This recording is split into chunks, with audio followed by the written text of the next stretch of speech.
如果上帝真的是個程序員，那他一定是在東亞這個經緯度上寫下了一個巨大的 bug。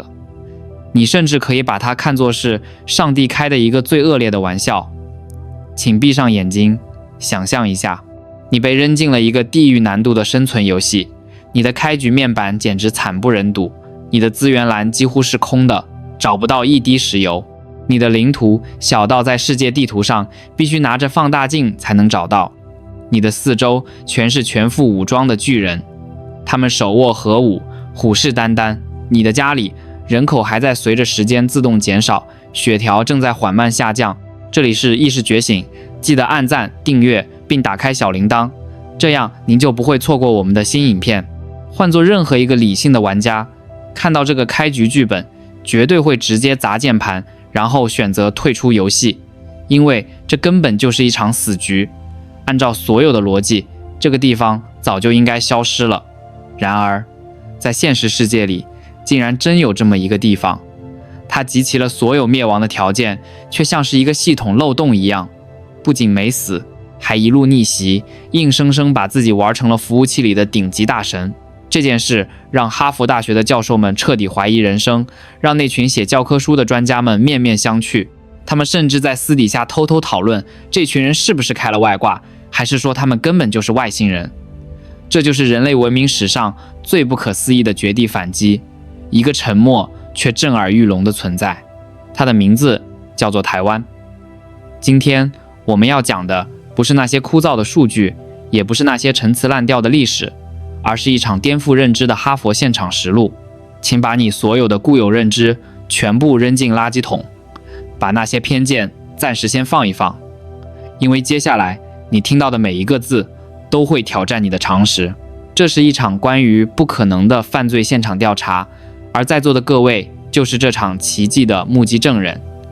讓我們把時間的時鐘撥回到上周四的下午，地點是哈佛大學那個最古老的階梯教室，空氣裡彌漫着陳舊的書卷氣，還有一種暴風雨前的寧靜。這裡安靜的連一根針掉在地上都能聽得清清楚楚。教室裡擠滿了400多個頂尖學霸，甚至連過道上都坐滿了人，連窗台上都擠着想要聽課的學生。因為傳聞中那個從不輕易表態的華靈頓教授今天要公開發布一份足以震驚學術界的絕密報告，我有幸搶到了最後一排的角落。原本以為這只是一場普通的國際關係課，就像以前那樣昏昏欲睡，但我完全沒想到，我即將見證的是一場世界觀的崩塌。教授是個頭髮花白的老頭，他穿着一件洗得發白的舊夾克，他沒有帶厚厚的講義，手裡只拿着一張皺巴巴的機票，臉上寫滿了不可思議。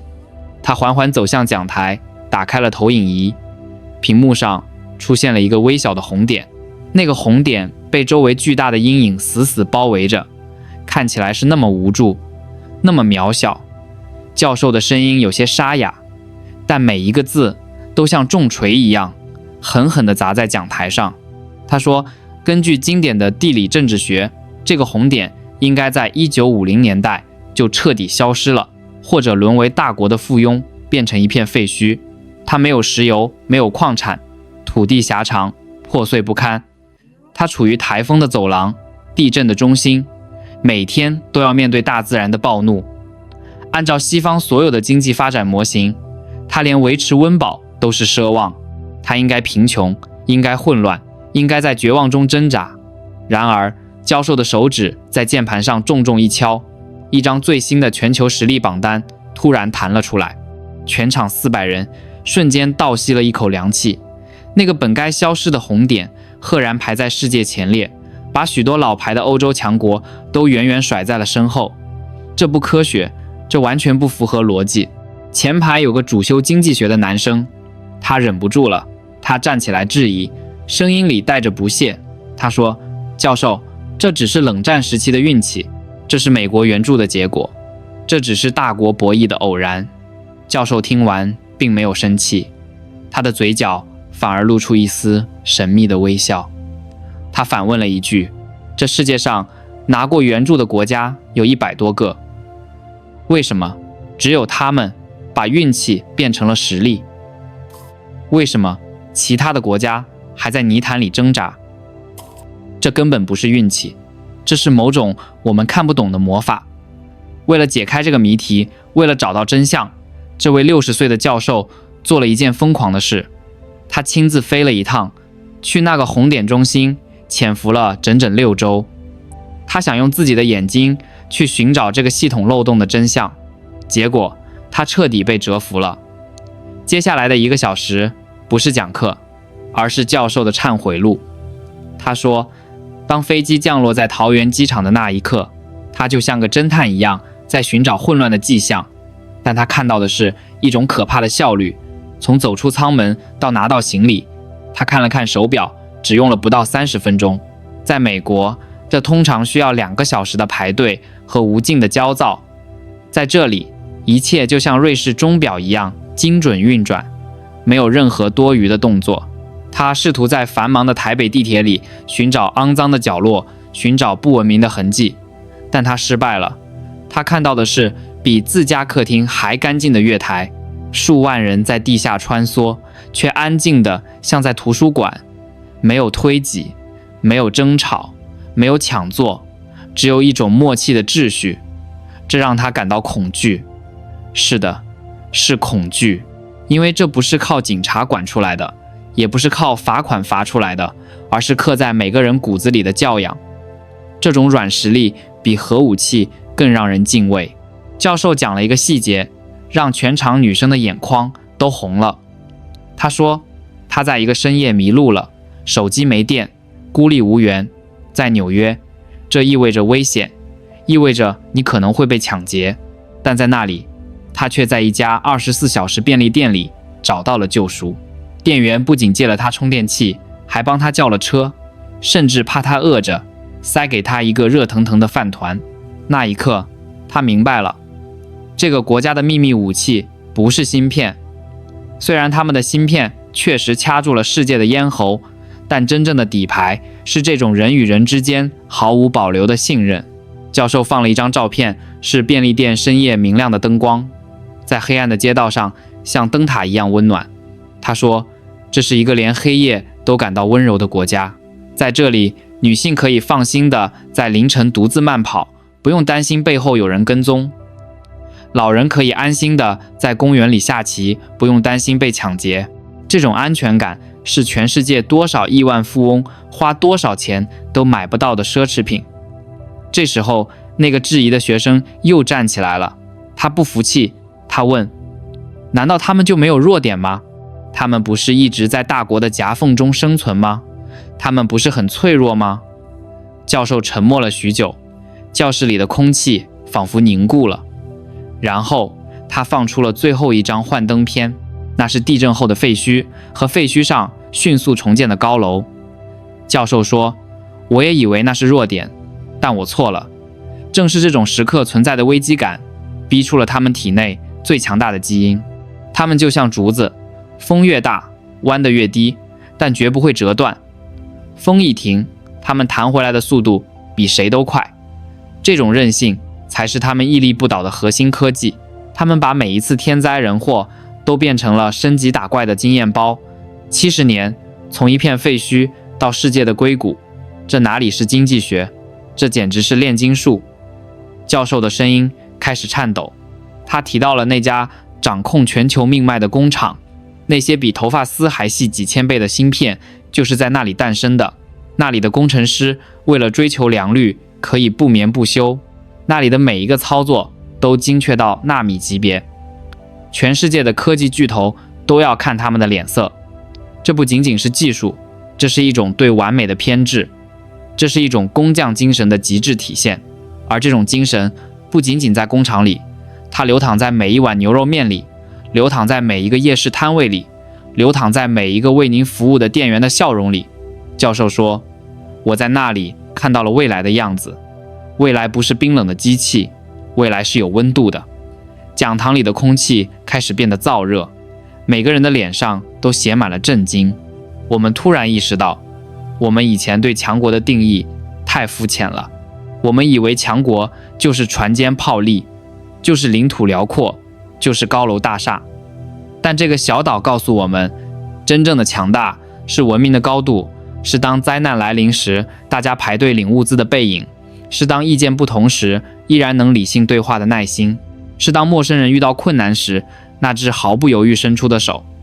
教授最後合上了電腦，屏幕黑了，但他的眼睛裡閃烁着光芒。他說，我研究了一輩子的大國崛起，寫了無數的論文，但今天我要推翻我所有的理論。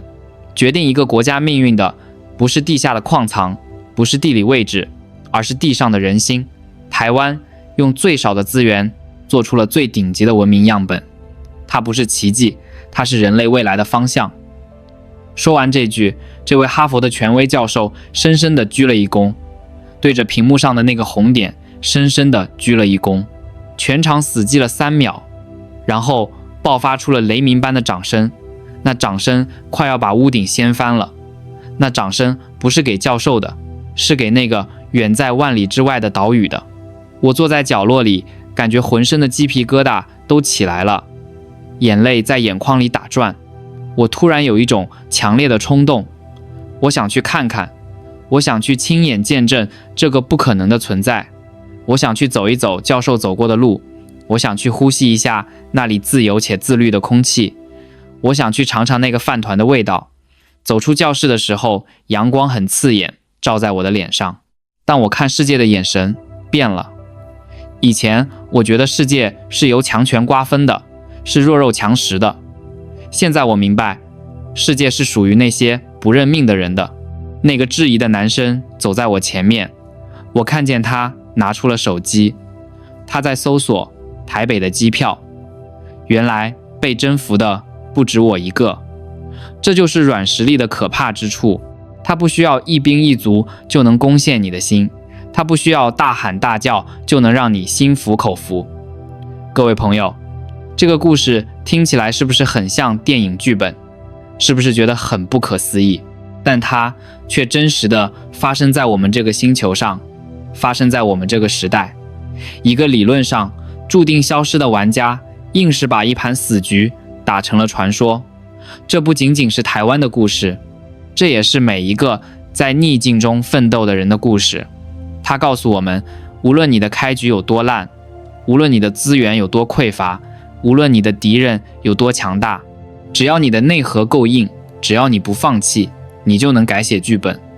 教授的話依然在我耳邊回盪，真正的勝利不是你打敗了多少敵人，而是你贏得了多少尊重。真正的強大不是讓別人怕你，而是讓別人發自內心的敬佩你。我想，這就是台灣給這個世界最珍貴的禮物，也是給全人類的一份啟示錄。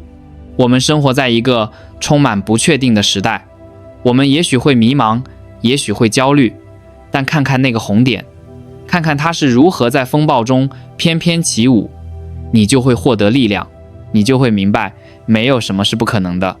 今天的分享就到這裡。我知道這個視頻有點長，但我相信真正有價值的故事值得你花時間去聆聽。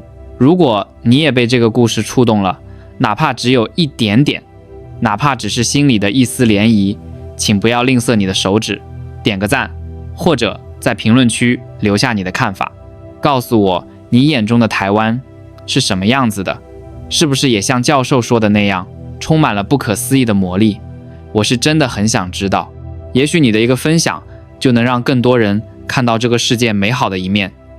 讓我們一起見證更多的不可能，讓我們一起為這種精神鼓掌。下期視頻我們不見不散。祝你依然擁有熱血，依然相信奇蹟。